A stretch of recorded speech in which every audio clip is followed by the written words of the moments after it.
The problem is with this engine is there's several factors. First, it's the fuel system, then it's the ignition system, as the exhaust system. There's a lot of factors that come into play as far as the reason why this engine does not have the adequate power which I would like it to have. Off of each exhaust manifold, you have a converter, a catalytic converter coming off of each manifold. Then what happens is, after the two catalytic converters come off the manifold, you have what they call a crossover pipe, where the two cylinder heads are joined together as far as the exhaust system.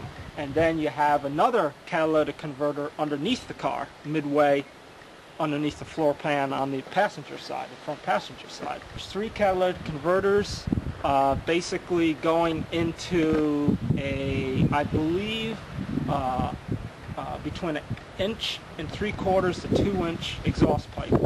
This is a 5.2 liter V8, and the engine has a lot of potential, the cubic inches there, but yet all the exhaust is trying to get pushed through this teeny little pipe at the end of the exhaust systems.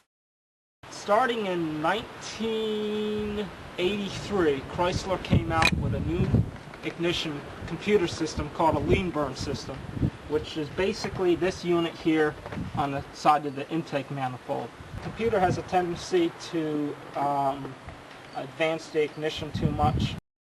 Unfortunately, the camshaft that's in this car right now is another very restrictive, very stock kind of part, where the timing of the camshaft is greatly retarded in this car because it's an emissions-oriented engine.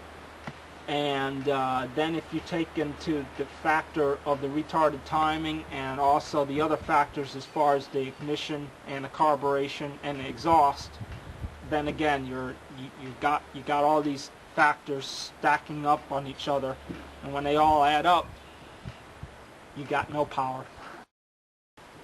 It's going to be just more than the engine. It's probably going to be the drive line as far as the rear axle, going to a lower gear rear axle.